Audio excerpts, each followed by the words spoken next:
संगमनेर तालुक्यातील शेडगाव येथील बचत गटाच्या समुदाय संसाधन व्यक्तीचे मानधन रखडल्याच्या कारणावरून पंचायत समिती कार्यालयात सोमवारी मोठा राडा झाला। संबंधित महिलेची कामगिरी असमाधानकारक असल्याने आणि नोटिशीला उत्तर न दिल्याने त्यांचे मानधन रोखल्याचे अधिकारी नंदनलाल कोकाटे यांनी सांगितले। याचाच राग धरून शरद नाना थोरात, अभिषेक थोरात, ऋषिकेश थोरात आणि त्यांच्या सहकाऱ्यांनी कोकाटे यांना कार्यालयात घुसून बेदम मारहाण आणि धक्काबुक्की केली। यातील शरद नाना थोरात हे माजी मंत्री बाळासाहेब थोरातांचे चुलत बंधू असल्याचेही समजत आहे। त्यामुळे या प्रकरणाला नवे वळण आले आहे। या घटनेचा व्हिडिओ सोशल मीडियावरती सर्वत्र व्हायरल झाला असून शासकीय कामात अडथळा आणल्याप्रकरणी संगमनेर शहर पोलिसांनी 10 जणांवर गंभीर कलमान्वये गुन्हे दाखल केले आहेत। दरम्यान संबंधित CRP अधिकाऱ्यावरही गुन्हा दाखल व्हावा या मागणीसाठी महिला काँग्रेसच्या वतीने संगमनेर पोलीस ठाण्यात ठिय्या आंदोलन करण्यात आले। यावेळी संगमनेरच्या माजी नगराध्यक्ष दुर्गा तांबे यांनी पोलीस प्रशासनावर नाराजी व्यक्त करत महिलांच्या तक्रारी दाखल करून घेत नसल्याने महिलांनी न्यायासाठी कोणाकडे जावे असा सवाल उपस्थित केला आहे। आज आम्ही पोलीस स्टेशनमध्ये आलेलो आहोत आणि इथं पोलीस स्टेशनच्या ऑफिसमध्ये आम्ही बसलेलो आहोत की त्याचं महत्त्वाचं कारण म्हटलं तर आपल्या बचत गटाच्या ज्या CRP आहे, संगमनेर तालुक्यामध्ये बचत गटांचं जाळं जवळजवळ 25-30 वर्षापासून अतिशय चांगल्या प्रकारचं काम चालतं आणि आपली जी CRP आहे त्या CRPला जवळजवळ 9-10 महिने झाले तिचं मानधन हे दिलं जात नाही आणि गेल्यानंतर ऑफिसमध्ये पंचायत समितीच्या तिच्याशी नीट वागत नाही किंवा ज्या ज्या बचत गटाच्या CRP जातात त्यांच्याशी ते अधिकारी अजिबात नीट बोलत नाही। आणि आता जेव्हा ती CRP तिथं गेली आणि म्हटली की माझं मानधन तुम्ही का देत नाही आहे, तर तिच्याशी अतिशय वाईट अशी वागणूक त्या ठिकाणी झाली। मी मुलाखतीमध्ये सांगू शकत नाही काय झालं ते, कारण माहिती आहे की आपल्याला की सध्या कसं वातावरण स्त्रियांच्या बाबतीत आहे। स्त्रिया बिलकुल सुरक्षित राहिलेल्या नाही आणि बचत गटांच्या महिलांना वारंवार ऑफिसमध्ये बँकेमध्ये हे जाणं भाग पडतं। तर आता ती महिला काल दुपारपासून या ठिकाणी बसलेली आहे की माझा गुन्हा दाखल करून घ्या। तिच्याशी जे वागलं गेलं अतिशय वाईट त्याच्याबद्दल, परंतु पोलीस स्टेशनने आधी सगळं कॉम्प्युटरमध्ये भरलं, कॉम्प्युटराईज केलं, परंतु नंतर अचानक त्यांना काहीतरी फोन आला आणि त्यांनी तिला सांगितलं की तुम्ही जा। तरी ती आज रात्री 2 वाजेपर्यंत इथंच बसून होती आणि आता ते म्हटले की उद्या सकाळी बघू।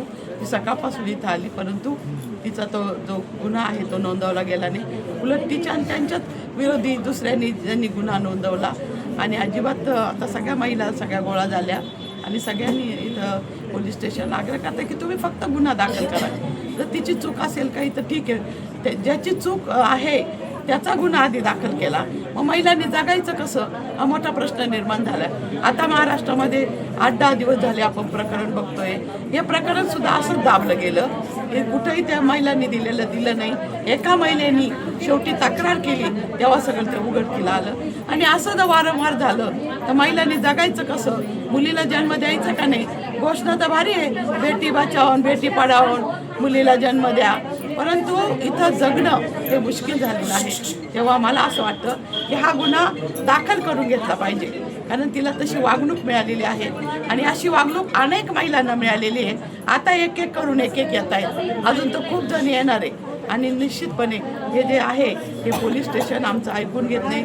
आम्ही सकाळपासून इथं बसलेलो आहोत, सगळ्या महिला आलेल्या आहे, ती स्वतः जी आहे महिला ती सुद्धा कालपासून इथंच आहे, काल रात्री इथंच होती, पण तिच्या गायी आहेत त्यामुळे गायींचं संगोपनासाठी तिला पहाटे ती गेली आणि परत सकाळी इथं हजर झाली।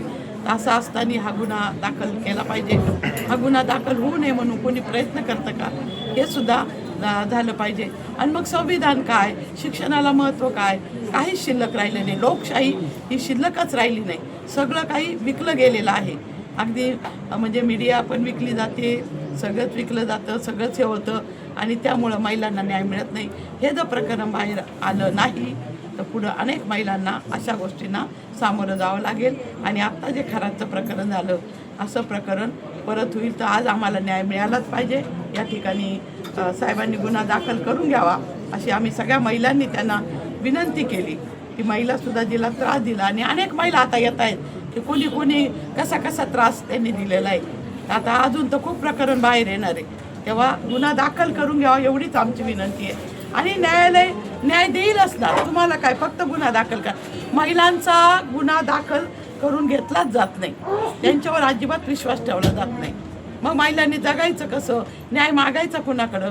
शेवटी पोलीस स्टेशन, कायदा कानून हे आपल्या महिलांसाठी सुद्धा खूप मोठं आहे आणि आपल्या संविधानमध्येच सगळं दिलेलं आहे.